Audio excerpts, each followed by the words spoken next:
आलू कचालू बेटा कहाँ गए थे? मंदाई की टोकरी में सो रहे थे। पापा ने पैसे दिए, हंस रहे थे। आलू कचालू बेटा कहाँ गए थे? परी, मम्मा। Bye aunty.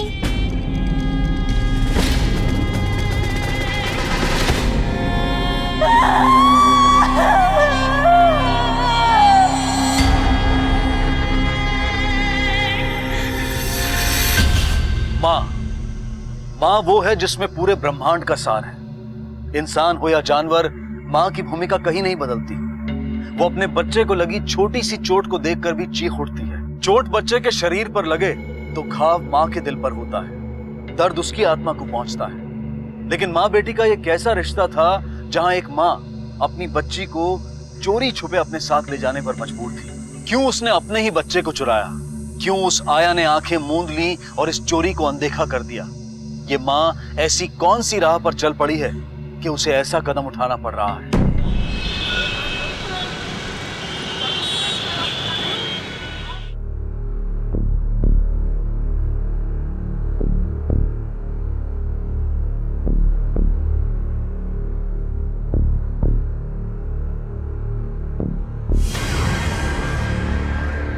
कहिए, हम आपकी कुछ मदद कर सकते हैं?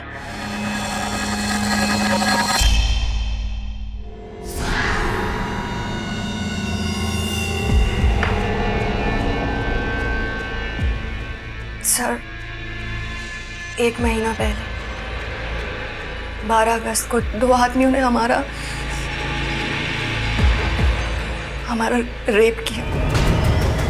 12 अगस्त मतलब 1 महीने के बाद आज आप रेप की कंप्लेंट करने आई हैं? जी। जान सकता हूँ आज आपको ये कंप्लेंट करने की क्यों सूझी, या देर करने की कोई खास वजह? हमने अपने सास ससुर को भी बताया था, लेकिन हमारी बात पर कोई विश्वास ही नहीं कर रहा था। आपको ऐसा क्यों लगता है कि आपकी बहू झूठ बोल रही है? सर, क्योंकि ऐसा कुछ हुआ ही नहीं है।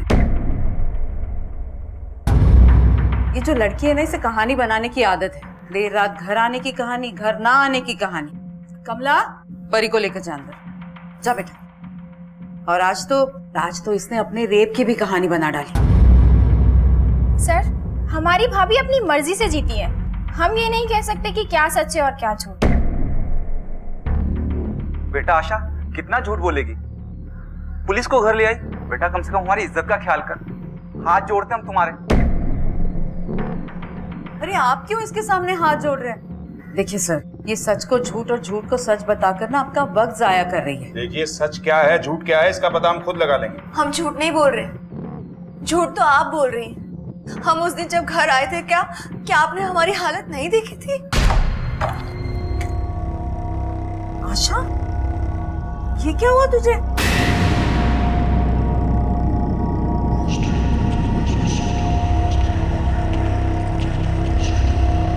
सर, सच तो कुछ और ही है।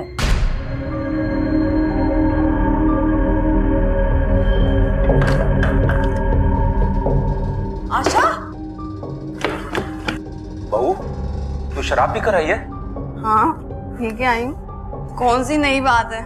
झूठ, बिल्कुल झूठ। सर, ये सब लोग झूठ बोल रहे हैं। देखा सर आपने, ये हमेशा ऐसे ही चिल्लाती है और हम सब लोग परेशान हो जाते हैं। सर, आपके पति कहाँ हैं? क्या वो ये सब जानते हैं? इसे ना अपनी बच्ची की फिक्र है, ना पति की चिंता। अब क्या बताएं सर आपको, इस लड़की ने हमारे बेटे को बहला फुसलाकर बंबई भेज दिया नौकरी के लिए, ताकि यहाँ अपनी आशिकी चला सके ये। सर, इसके नैन मटके की खबर हमारे बेटे तक पहुंच गई है और इसीलिए वो उसे डिवोर्स दे रहा है। एक नहीं, कई लोगों के साथ इसके अफेयर है। वो बेशरम लोग भी इसे ऑफिस छोड़ने और ले जाने के बहाने घर आते हैं। सर, हमारी लैंडलाइन पे गंदे गंदे कॉल्स आते हैं सर। हेलो, आज पूरी तैयारी के साथ आना। पहले की तरह नहीं, 1 घंटे के लिए, सुबह तक जाने नहीं दूंगा। नहीं, ये सच नहीं है सर। सच तो ये है कि मनोज और मैं अपनी आधी से ज्यादा सैलरी इस घर के लोन को चुकाने में देते हैं। वो अपना जीवन संवारने गए हैं वहां पर हमारी बात मानकर, और वो अपनी मर्जी से नहीं बल्कि इन लोगों के भड़काने की वजह से हमें छोड़ना चाहते हैं। लेकिन एक बात समझ में नहीं आती, जब आपकी बहू अपनी मनमानी कर ही रही है तो उसे इस रेप की झूठी कहानी बनाने की क्या जरूरत है? सर, ये रेप की झूठी कहानी बताकर ना सिंपैथी हासिल कर रही है बस। दोनों में से कोई एक झूठ बोल रहा है, पर कौन? आशा की कहानी कुछ मनगढ़ंत लगती है, इसलिए सबसे पहले ये पता लगाना होगा कि इसका रेप हुआ भी है या नहीं। सर मेडिकल टेस्ट में पता लगना मुश्किल है, क्योंकि आशा के मुताबिक उसका रेप तकरीबन 1 महीना पहले हुआ है। जिस तरह से ये कह रही है कि इसके सास ससुर इसे पसंद नहीं करते, ये भी हो सकता है कि ये खुद अपने सास ससुर को पसंद नहीं करती है और कोई खेल खेल रही है। सच का पता लगाना थोड़ा मुश्किल जरूर है, लेकिन इम्पॉसिबल नहीं। एक काम करो, इसके पति को इन्फॉर्म करो कि आकर हमसे मिले।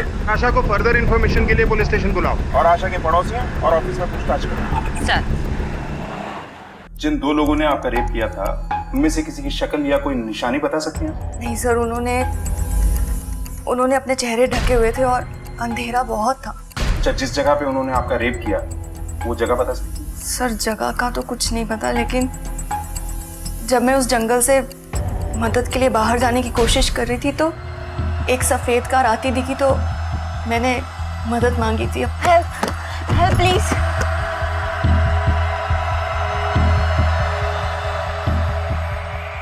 अच्छा, जिस सफेद कार में आपने लिफ्ट ली थी, उस आदमी के बारे में कुछ जानती हो? सर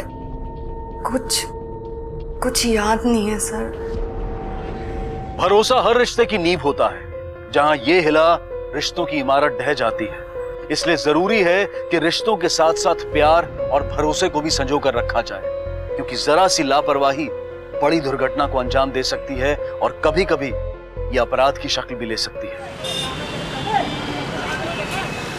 नहीं मैडम, आशा की सास तो बहुत अच्छी औरत है और हमने तो उसे आज तक आशा से ऊंची आवाज में बात करते हुए भी नहीं सुना। वो आस पड़ोस से किसी से मतलब में रखती है, पता नहीं वो किस अकड़ में रहती है। वैसे सर आशा बिटिया तो बहुत अच्छी है, उसके बारे में ऐसा कुछ सुना नहीं है। सर काफी पुरानी बात है, ठीक से मुझे याद नहीं। 1 मिनट। हाँ सर, 12 तारीख को उसने छुट्टी नहीं की थी, लेकिन ऑफिस में काम होने की वजह से वो लेट गई थी और अगले दिन 12 बजे वो ऑफिस आ गई थी। ये देखिए। आशा कहाँ बैठती? सर वहाँ 3rd रो में। Thank you. मैम, पिछले कुछ 1 महीने से वो अजीब सा बिहेव कर रही थी। नहीं सर, बिहेवियर में कोई ज्यादा खास चेंजेस देखे नहीं हमने। एक बार मजाक में मेरा हाथ उसके कंधे पे चला गया तो उसने बहुत अजीब सा रिएक्ट किया। ये क्या बदतमीजी है? हाथ लगाए बिना बात नहीं कर सकते हो क्या? आशा की कॉल डिटेल निकालो, देखो किस किस के साथ कांटेक्ट में थी और उस रात की लोकेशन क्या थी। सर आशा रानी गंदी, आशा रानी झूठी। बोलो। आशा रानी गंदी, आशा रानी झूठी, आशा रानी गंदी, आशा रानी झूठी। फरीद रहो। और आपको खेल खेलना है ना तो आप हमसे खेलो। हमारी बच्ची को ना इस कीचड़ में मत उतारी। हम उतार रहे कीचड़ में, हम उतार रहे इसे कीचड़ में। अरे तू दलदल में उतार रही है इसे। सर आशा के बयान के मुताबिक वो 12 अगस्त को ऑफिस से निकलकर रात 10 बजे इसी पार्किंग एरिया में आई थी और सर यहीं से उसको किडनैप किया गया था। यहाँ पर तो कोई भी सीसीटीवी कैमरा नहीं दिख रहा है सर। लेकिन सोचने वाली बात यह है कि अगले दिन 12 बजे उसने ऑफिस में रिपोर्ट भी किया था। ये कैसे पॉसिबल हो सकता है? सर यही बात तो मुझे भी चौंका रही है कि सुबह 4 बजे तक आशा जंगल में बेहोश पड़ी रही और वहाँ से उठकर वो सीधे 12 बजे अपने ऑफिस पहुँचती है, वो भी इतने बड़े मेंटल और फिजिकल टॉर्चर के बाद भी।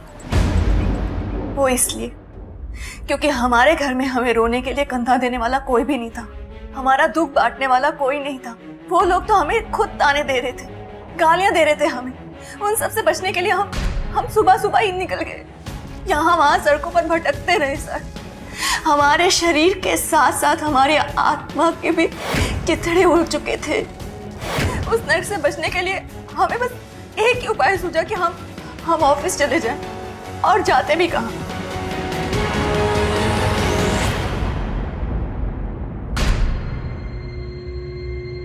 अच्छा, उस रात की कुछ और इन्फॉर्मेशन, कुछ ऐसा जो आप मिस कर रही हैं? जैसा कि मैंने आपको पहले भी बताया, जब हम होश में आए तो वक्त ना जाने क्या था, लेकिन हमें अपनी हालत समझने में वक्त लगा। हमने देखा कि हमारे कपड़े फटे हुए थे। अच्छा, वो आपके फटे हुए कपड़े हैं आपके पास? अरे क्या कर रही हैं आप? कपड़े घर में है नहीं तो कहाँ से मिलेंगे? बेकार में मेहनत कर रही है आप। और उस दिन हम इसको कितना फोन कर रहे थे, इसने अपना मोबाइल भी नहीं उठाया। सर, हमें पूरा यकीन है कि इन्होंने या तो कपड़े जला दिए या फिर फेंक दिए। और हमारा फोन हमें मिला ही नहीं था। अगर मान भी लिया जाए कि ये आप पर विश्वास नहीं करती, तो भी ये कपड़े क्यों चलाएंगे? ये कुछ भी कर सकती है, क्योंकि हमसे नफरत जो करती। सर, बहू का सास को नफरत करना कोई नई बात नहीं है, पर अजीब बात यह है कि इस घर में रिश्तों का एक अजीब ही खेल है। अगर वाकई प्रमिला ने आशा के कपड़े फेंक दिए या फिर जला दिए हैं, तो ये सिर्फ नफरत नहीं है, उससे भी बड़ी बात है सर। इन सास बहू से अलग हम ये जानना चाहते हैं कि इसका पति मनोज किस तरफ? सर, आशा का पति मनोज आज मुंबई से कानपुर आ रहा है। सर, आशा के ससुर का फोन है। हेलो, उठ यहाँ से, दूर रह मेरी पोती से। रुकिए, क्या हो रहा है ये सब? आप इंसान है या जानवर? बच्ची को अंदर लेकर जाओ, अच्छी तरह से पोंछकर इसके कपड़े बदलो। पानी में रहने के कारण से ठंड लग रही है, जल्दी ले जाओ। आप बिल्कुल सही वक्त पर आए हैं। अपनी बेटी की जान लेना चाहती है ये। अपनी औलाद को खाना चाहती है ये। अरे कैसी माँ है तू? चुप, एकदम चुप। किसी ने भी आवाज निकाली ना तो सीधे अंदर कर दूंगा। हमने ऐसा कुछ भी नहीं किया।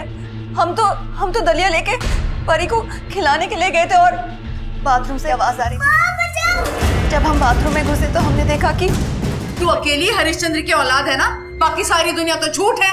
बेटा, मैं तेरे आगे हाथ जोड़ रहा हूँ। मनोज इतने समय के बाद आ रहा है, प्लीज तो अपना ये नाटक उसके सामने मत करना। क्या नाटक कर रही हूँ मैं? तो ठीक है, अभी दिखाती हूँ कि नाटक कैसे करते हैं। आशा सुन तो बेटा। और उसके बाद ये तमतमाती हुई अंदर गई। अगर परी हमें ये बताएगी कि वो पानी में कैसे गई थी, तो परी को एक चॉकलेट मिलेगा। अभी जल्दी से बताओ, बोलो।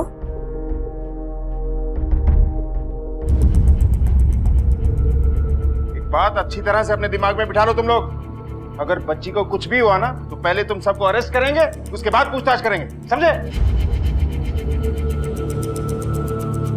जहां आशा अपने आप को बलात्कार जैसे संगीन जुर्म का शिकार बता रही है, वहीं उसके ससुराल वाले ना सिर्फ उसके इस आरोप का विरोध कर रहे हैं, बल्कि पुलिस को इसे आशा द्वारा बनाया गया एक झूठा किस्सा बता रहे हैं। पुलिस जैसे जैसे अपनी तहकीकात में आगे बढ़ रही है, दिशाहीन होती जा रही है। और सबसे बड़ा सवाल ये खड़ा होता है कि आशा जिस न्याय की गुहार लगा रही है, क्या वो उसकी हकदार है भी या नहीं? पता नहीं दोनों में से कौन सच बोल रहा है और कौन झूठ। हमें तो इस बच्ची के लिए दुख हो रहा है, बेचारी बिना वजह पीस रही है। अच्छा रेनू, उस कार के बारे में पता चला जिसने आशा को लिफ्ट दी थी? अभी तक तो नहीं सर, पर मैंने उस रास्ते के सभी सीसीटीवी कैमरों की फुटेज मंगवाई है। ठीक है, अपने 2 कांस्टेबल आशा के एरिया में तैनात कर दो। बोलो कि पूरे घर वालों पे नजर रखें।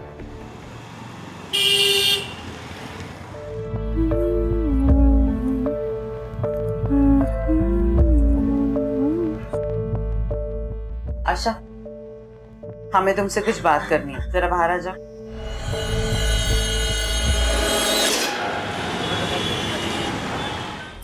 मैडम ये लीजिए, ये सीसीटीवी फुटेज है।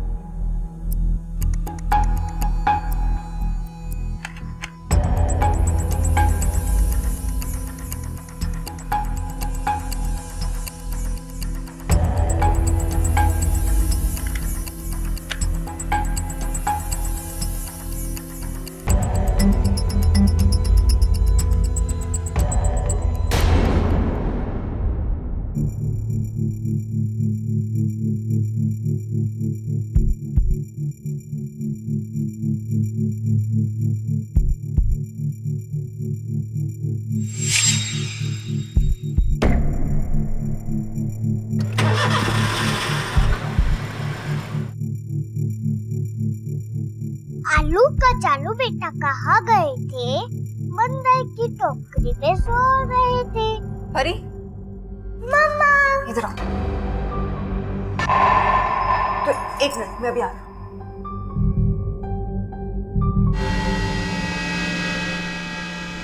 चलो आओ। Bye aunty. चलो।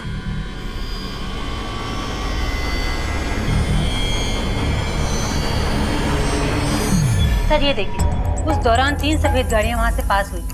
इसका मतलब आशा सच बोल रही है। इन गाड़ियों के रजिस्ट्रेशन नंबर ट्रेस करो और पता करो। हो सकता है दोनों के तार एक ही जगह से जुड़ते हो, क्योंकि जो कांस्टेबल आशा का बायोडाटा लेने गया था उसने बताया है कि आशा का किसी राजन नाम के आदमी से अफेयर चल रहा था। हो सकता है इनमें से कोई गाड़ी राजन की। जी कहिए। सर मैं मनोज हूँ, आशा का हस्बैंड। मैं आशा के खिलाफ किडनैपिंग की कंप्लेंट लिखवाने आया हूँ। क्या? प्लीज मेरी बेटी वापस दिलवा दीजिए। पर ये सिर्फ आप ही की नहीं, आशा की भी बेटी, इसलिए किडनैपिंग का चार्ज तो बनता ही नहीं। हाँ, अगर आप लोगों का डाइवोर्स हो चुका होता और बच्ची की कस्टडी आपके पास होती तो हम आपकी मदद कर सकते थे। आपको ऐसा लगता है कि आपकी पत्नी का किसी से अफेयर चल रहा है? मिस्टर मनोज, अपने घर वालों से एकदम उल्टे, शांत प्रवृत्ति के हैं आप या आज मौन व्रत है आपका? खैर, आपकी बेटी को हम जल्द से जल्द ढूंढने की कोशिश करेंगे। फिलहाल आप लोग जा सकते हैं।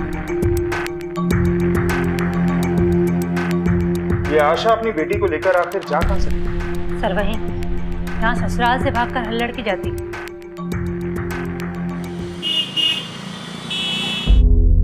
सर हम ऐसा कुछ भी नहीं करते, पर उन्होंने हमें। आशा, हमें तुमसे कुछ बात करनी है, जरा बाहर आ जाओ। हाँ मेरी बात सुनिए। चल। अरे ये क्या कर रही है? निकल जा मेरे घर से, निकल जा।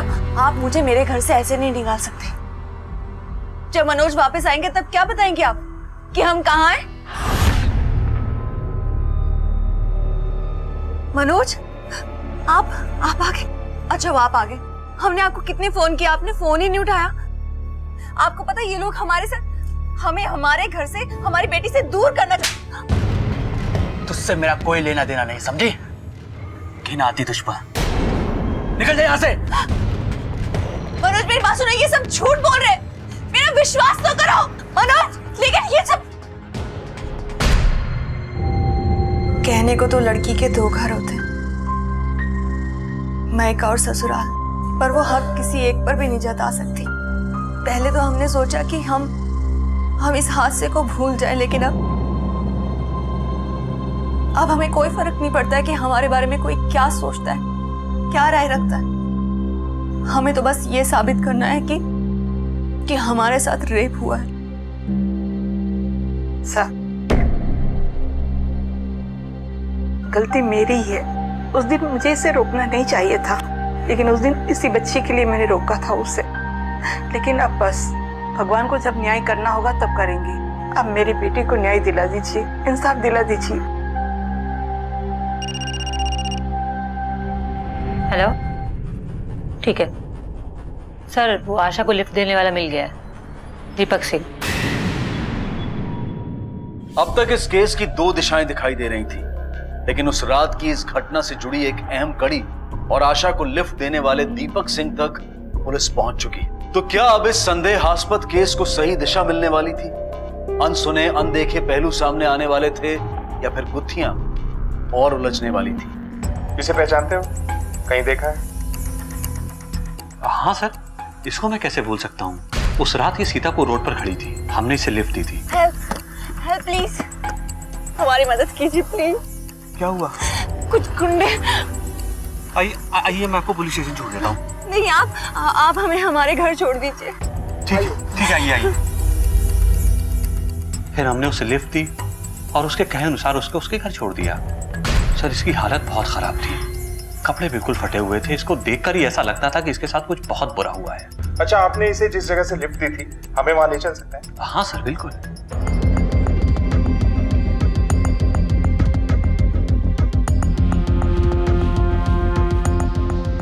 अच्छी तरह देखो, कुछ ना कुछ जरूर मिलेगा।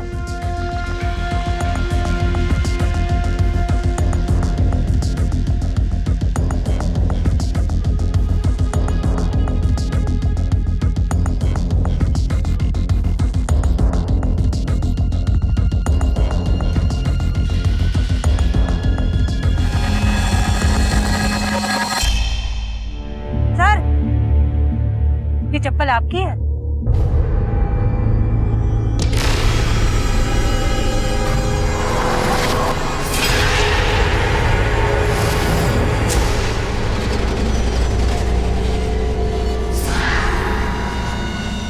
सर,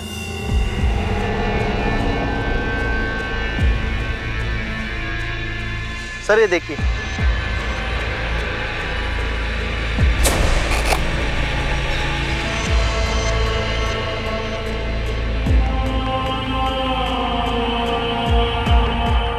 सर, झुमका मिला सर।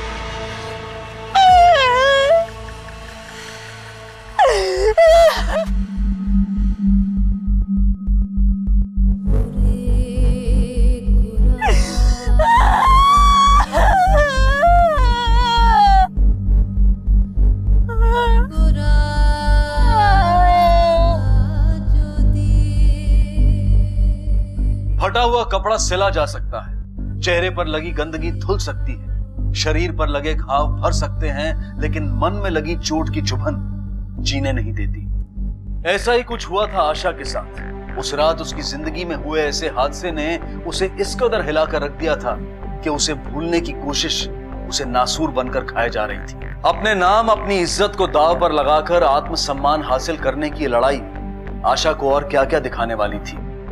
क्या पुलिस की मेहनत रंग लाएगी? आशा सच बोल रही थी, लेकिन तुम लोगों ने इसे सहारा देने की बजाय नए जख्म दिए, इसे बदनाम किया। एक लड़ाई ये खुद से लड़ रही थी और दूसरी तुम लोगों से। वो दोनों बलात्कारी गुनहगार हैं, लेकिन बेकसूर आप लोग भी नहीं। हमें विश्वास ही नहीं था कि ऐसा भी कुछ हो सकता है। बस आपको इस बात का विश्वास था कि उसका कैरेक्टर खराब है, और आप एक औरत होकर आपने एक औरत का दर्द नहीं समझा। उल्टे वो सारे कपड़े फेंक दिए जो उस रेप के गवाह थे। शायद हमें उनसे कोई सबूत मिल जाता। वो कपड़े गंदे थे, घर में कैसे रखते इसलिए फेंक दिए। और इस पर कैसे करे विश्वास? ये जिस कंपनी में काम करती है ना, वहाँ का बॉस इसके प्यार में पागल है, शादी करना चाहता है इससे। अरे एक वही जगह बची थी इसको काम करने के लिए। और जहाँ तक बलात्कार का सवाल है ना, हम नहीं मानते ऐसी कोई बात हुई है। और ना मैं मानता हूँ, बहुत हो चुका। अब इस घर में इसकी कोई जगह नहीं। हम खुद इस घर में नहीं रहेंगे। और मनोज, जब हमारे चरित्र पर लांछन लगाए जा रहे थे, हमारे अफेयर्स की झूठी बातें बनाई जा रही थी, आप तो तब भी चुप थे ना। और आज जब ये साबित हो गया कि हमारे साथ रेप हुआ है,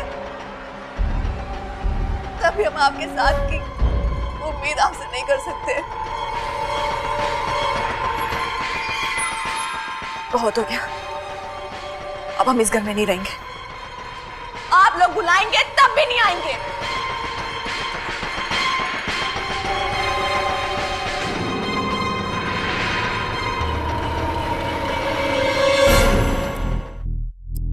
मान लिया जाए कि आशा का रेप हुआ था, लेकिन ये कोई रैंडम रेप केस नहीं था।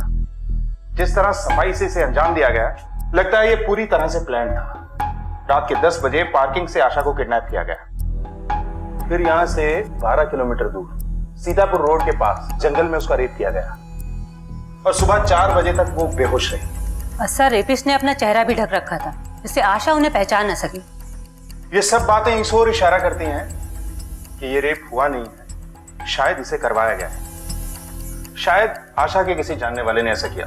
ये भी पॉसिबिलिटी है कि आशा ने खुद प्लान किया, लेकिन फिलहाल हम इस डाउट को रूल आउट करके सोच रहे हैं। सर, तब तो आशा का बॉस धीरज भी सस्पेक्ट है, क्योंकि प्रमिला के मुताबिक वो उसका कॉलेज का दोस्त है और उससे शादी करना चाहता था, और आशा ने इससे इनकार किया था। हो सकता है इसलिए। देखिए, आप मुझ पे गलत इल्जाम लगा रहे हैं। हाँ, मैंने उसे प्रपोज किया, उसने मना कर दिया, और फिर उसकी शादी हो गई और हमारे सारे कॉन्टेक्ट्स खत्म हो गए। फिर कई दिनों बाद हम लोग सोशल साइट पे मिले और उसे बताया कि उसे नौकरी की जरूरत है। मुझे भी अपनी कंपनी के लिए एक अच्छा मैनेजर चाहिए था, मैंने उसे नौकरी दे दी। इसमें प्रॉब्लम क्या है? प्रॉब्लम यह है कि उसे दिन रात अपने सामने देखकर तुम्हें तुम्हारा पुराना प्यार और फेलियर याद आने लगा, और तुमने बदला लेने की सोची। ऐसा कुछ नहीं है, ये आपकी बनाई हुई कहानी नहीं, हकीकत यही है कि तुमने अपने नाकाम प्यार का बदला लेने के लिए उसका रेप करवाया है। आप मुझ पे जो इल्जाम लगा रहे हैं उसका कोई सबूत है आपके पास? देखिए, मुझे बहुत काम है, और हाँ, अगली बार जब हम मिलेंगे तो मेरा वकील साथ होगा।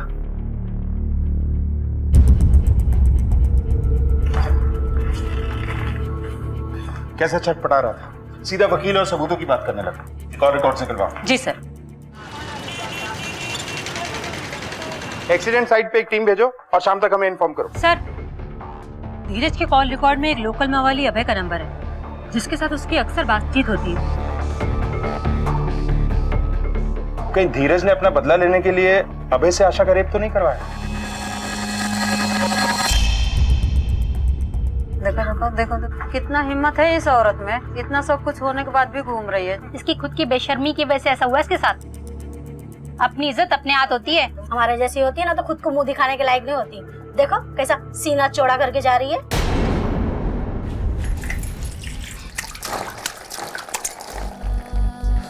अरे इसकी खुद की बेशर्मी की वजह से ऐसा हुआ इसके साथ। हमेशा ना इस बच्चालन के सामने हाथ जोड़ते रहो बस आप। अपनी इज्जत अपने हाथ होती है, हमारे जैसी होती है ना तो खुद को मुंह दिखाने के लायक नहीं होती।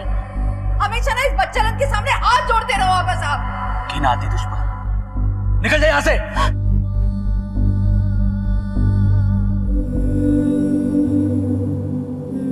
क्या हुआ? अगर आप बाहर नहीं आए होते तो आप हमारी तरह डूब जाते, जैसे हम उस दिन डूबे थे। उस दिन बाथरूम में छिप नहीं आए थे, अंदर के टब में बैठ पर आप बाथरूम में क्यों छिपे? जब आप और दादी झगड़ा करते हो, पर आप मत छिपो, आप हमसे दूर मत जाओ। आई एम सो सॉरी बेटा। मम्मा आपको छोड़कर अब कभी नहीं जाएगी। हाँ, अपनी परी के पास। परी। हमारे समाज में बलात्कार जैसे संगीन जुर्म से पीड़ित महिलाओं को भी शक की नजर से देखा जाता है। उन्हें सहानुभूति और मानसिक मदद देने की बजाय शक के घेरे में रखा जाता है। लेकिन आशा ने अपने आत्मसम्मान को पाने और अपने आप से नजरें मिलाए रखने के लिए हर चुनौती को स्वीकारा, हर आरोप को सहा, क्योंकि उसे किसी भी कीमत पर न्याय चाहिए था। सर मैं आपको कौन सी भाषा में समझाऊं कि मेरा कोई लेना देना नहीं है इस आशा के रेप के साथ, बल्कि 4 दिन पहले आप ही से मुझे पता चला कि ऐसा कुछ हुआ। उसी भाषा में समझाओ जिस भाषा में उस हिस्ट्री शीटर से फोन पे बात किया करता था।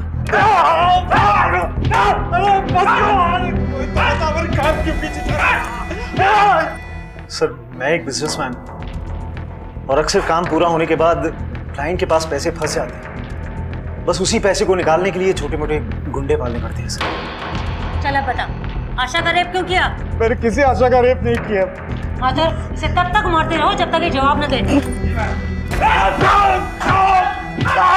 सर धीरज सच बोल रहा है। जिस रात आशा का रेप हुआ यानी 12 अगस्त को वो अपने क्लाइंट के साथ मीटिंग में था और वहां से वो सीधे अपने घर गया और अभय भी उस रात यानी 12 अगस्त को रूपनगर थाने में एक चोरी के इल्जाम में बंद था। अगर ये दोनों नहीं थे तो फिर? हेलो, उठा लो। सर राजन मिल गया है। हमने कहा ना सर, हम किसी राजन को नहीं जानते हैं। आप उसे नहीं जानती हैं और वो बोल रहा है कि उसका अफेयर है आपके साथ। मैंने सुना तेरा और उसका अफेयर चल रहा था। सच सच बता दे वरना मार मार कर ना तेरी खाल खींच लूंगी। चल बोल। मैडम उसका पति ठहरा मुंबई में तो उसकी जरूरत कौन पूरी करे? तो हम सोचे अगर किसी का भला हो जाए तो इसमें बुरा क्या है? वैसे भी हमारा गैरेज उसके ऑफिस और घर दोनों के रास्ते में पड़ता है। बकवास कर रहा है वो। हमने कहा ना हम नहीं जानते राजन को। तो आप नहीं जानती हैं राजन? ये उसके गैराज के बिल हैं। पिछले 2 महीने में 3 बार आपकी गाड़ी वहां गई है। ये आप इसकी बात कर रहे थे? हम आज से पहले इसका नाम तक नहीं जानते थे। सर हमारे घर के पास इसका गैराज है तो अपनी गाड़ी हम इसके पास दिखा देते हैं। अपनी बच्ची की कसम खा के कह रहे हैं सर, हमारा इस मैकेनिक के साथ कोई अफेयर नहीं है।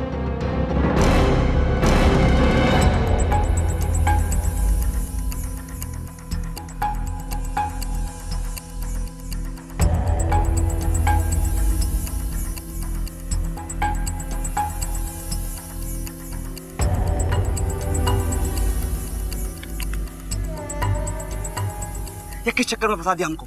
पैसे की जरूरत के लिए किया था सभी। अगर एक बार वो पुलिस ने धमकाया ना तो सब फंस जाएंगे हम। ये मुझे खुद नहीं पता था कि ये बात पुलिस तक पहुंच जाएगी। मैं तो सिर्फ उसे सबक सिखाना चाहती थी। कैसा सबक सिखाना चाहती थी मीनल? पकड़ो इन दोनों को।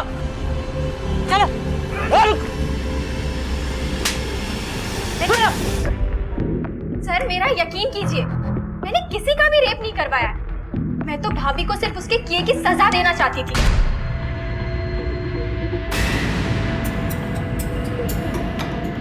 मीनल, भाभी? ए, रुको, फिर क्या है ये मीनल? हाँ, ये रोहित है ना, 1 नंबर का हमारा लड़का है ये। कितनी लड़कियों के साथ इसका चक्कर चल रहा है और तू यहाँ इसके साथ। दूर रहे उससे, तू समझी? और आप दूर रहिए मेरी जिंदगी से। अपने काम से काम रखो, समझी तुम? हमारे इतना समझाने के बाद भी भाभी ने मम्मी पापा को रोहित और मेरे बारे में बताने की धमकी दी। तभी मैंने डिसाइड कर लिया था कि मैं भाभी को इतना बदनाम कर दूंगी कि उनकी बात पर कोई विश्वास ही नहीं करेगा।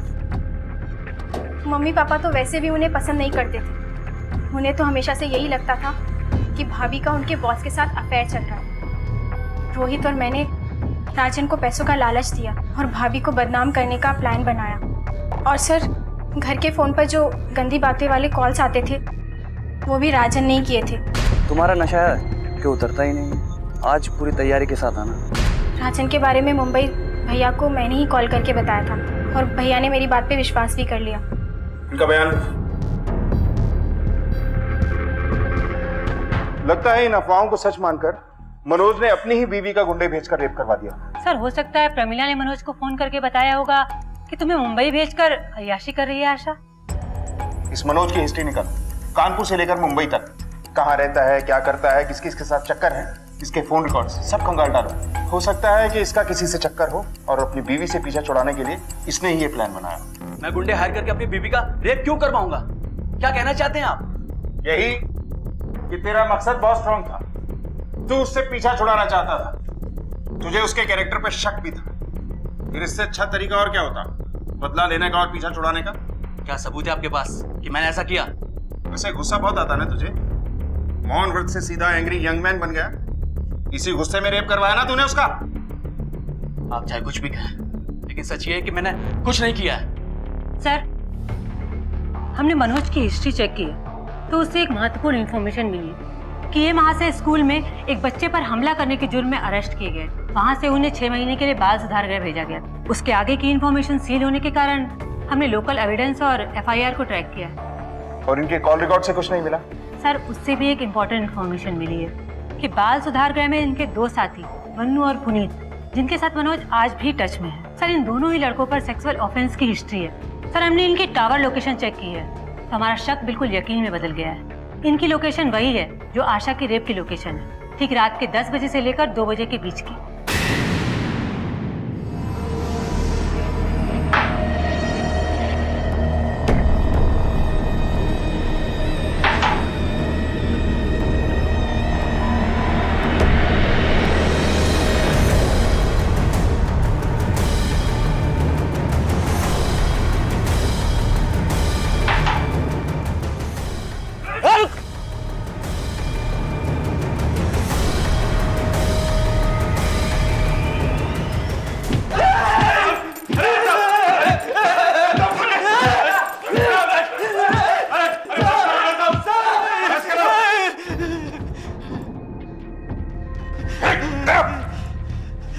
देखो, झूठा राग अलापने से कोई फायदा नहीं है। बोलो, क्यों रेप किया आशा का? साहब, पैसे के लिए। उसने बोला रेप करो, 2 लाख मिल जाएंगे। किसने बोला? किसने बोला? किसने बोला?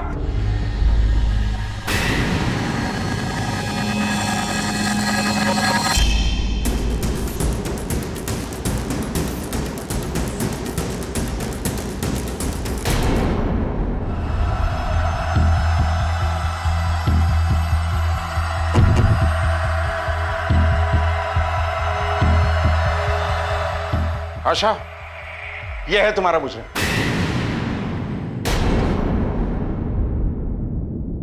मेमने की खाल में छिपा हुआ भेड़िया निकला तू। खुद को कितना सीधा और शरीफ दिखाता रहा। अब एक सांस में तोते की तरह सारी कहानी सुना। क्यों किया ये सब? क्या मिला ये करके? हम शांत प्रवृत्ति के इंसान हैं, लेकिन शांत होने को लोग कभी कभी कमजोरी समझ लेते हैं। आशा ने भी एक दिन यही गलती की, सबके सामने हमें जलील किया। क्यों जाए हमारा बेटा कानपुर छोड़कर मुंबई? हाँ, यहाँ क्या कमी है? इंसान क्या काम सिर्फ पेट पालने के लिए करता है? नाम और दाम के लिए भी करता है ना। पर आप लोग क्या समझोगे? अरे ये सिविल इंजीनियर है, सिविल इंजीनियर। यहाँ क्या कर रहे हैं? मुंबई में इतनी बड़ी बड़ी बिल्डिंग्स है, वहां तो स्कोप है इनके काम का। लेकिन आप लोग क्या समझोगे? अरे वहां पे नाम दाम सब कुछ 10 गुना ज्यादा मिलता है। लेकिन पैसा ही जिंदगी में सब कुछ नहीं होता, परिवार भी कुछ है। आखिर किस चीज की भूख है? किस चीज की भूख है? आप ये सवाल कर रहे हो? अरे इस सवाल का जवाब वही समझ सकता है जिसे कुछ करने की इच्छा हो, कमाने की इच्छा हो, जिम्मेदारी उठाने की इच्छा हो। आप जैसे महान व्यक्ति थोड़ी जो कानपुर की गलियों में अपना पूरा जीवन गुजार देते हैं। आपने कहीं एक जगह टिककर कभी नौकरी की है? कभी कोई बिजनेस सेटअप करने की कोशिश भी की है? अरे यहाँ बैठे बैठे निठल्ले रोटियां तो तोड़ते रहते हो और मेहनत करने के लिए हमारे पति हैं ही। हाँ? और आप क्या बोलते हो? क्या बोलते हो कि ये जो मीना लेस की शादी की आपको परवाह है, फिक्र है? अरे भैया, हमें डर लगता है कि हमारे मनोज आपके जैसे नकारा ना हो जाए। आशा, माँ बस करो। हमें हमारे ही परिवार के सामने बेइज्जत करके हमें निकम्मा साबित कर दिया। हमारी अंतरात्मा को इसकी बात चुभ गई। नजरों से तो हमें गिरा ही चुकी थी। हमने इसके पंख कतरने की ठान ली। मोहल्ले में अफवाह फैलाने के लिए हमने प्रमिला के कान भरने शुरू किए ताकि इसका जीना मुश्किल हो जाए, लेकिन इस पर कोई फर्क नहीं पड़ा। हमने ठान लिया कि अब इसे दिमागी तौर पर खत्म करेंगे। ऐसा घाव देंगे जो कभी ना बढ़ सके, ना सर उठा के जी सके, ना आंख मिला के बात कर सके। इसके लिए हमने मनोज के ही दोस्तों मनु और पुनीत का सहारा लिया। चौराहे पर अक्सर उन्हें औरतों को छेड़ते हुए देखा था। हर परिवार में होने वाली छोटी सी बात के लिए तेरे बहन ने तुझसे यह अपराध करवाया। दाग आशा के आंचल पे नहीं, तेरी आत्मा पे भी है। सजा भुगत के भी तू उसे धो नहीं सकता। चलो इसे। ये केस ऐसा पहला केस नहीं है जहां औरत की अस्मिता पर हुए हमले को बदला समझ लिया गया। आए दिन ऐसी घटनाएं होती रहती। बलात्कार, कत्ल, तेजाब फेंकना, ये हारी हुई मानसिकता का उदाहरण है। बदहवासी का उदाहरण है जो ये दर्शाता है कि एक बीमार दिमाग औरत को सबक सिखाने का यही तरीका मानता है, क्योंकि वो आज भी उसे बराबर तो क्या इंसान मानने को भी तैयार नहीं है। लेकिन वो ये नहीं जानता कि अगर वो अपनी लड़ाई के लिए उठ खड़ी हो तो उससे मुकाबला करना तो दूर, उसके सामने टिक पाना भी मुश्किल है। रतनलाल को आशा के बलात्कार की साजिश के जुर्म में और मनु और पुनीत को बलात्कार के जुर्म में सजा सुनाई गई है। आशा ने महेश को छोड़ अपनी बेटी परी के साथ एक नए शहर में नए जीवन की शुरुआत की। इस न्याय ने उसे जीने का हौसला दिया। खोपड़ी में सो गए थे, अंदर ने लात मारी, रो रहे थे, मम्मा ने पैसे दिए, हंस रहे थे। कैसे हंस रहे थे? कैसे हंस रहे थे? ऐसे हंस रहे थे, ऐसे हंस रहे थे। संघर्ष करती महिलाओं को हम ये संदेश देना चाहते हैं कि न्याय के लिए अपनी आवाज बुलंद करें, अपनी लड़ाई जारी रखें, क्योंकि जीत उन्हीं की होती है जो अन्याय के सामने अपना सर नहीं झुकाते। इसी विचार के साथ अब मैं अनूप सोनी आपसे विदा लेता हूं। फिर मुलाकात होगी अगले एपिसोड में एक और चौंका देने वाले केस के साथ। तब तक अपना और अपने परिवार का ख्याल रखें और देखते रहें क्राइम पेट्रोल डायल 100। सबक एक को सीख हम सबको। जय। क्राइम पेट्रोल्स के और भी दिलचस्प कहानी देखने के लिए हमारे चैनल को सब्सक्राइब करें और बेल आइकॉन दबाना न भूलें।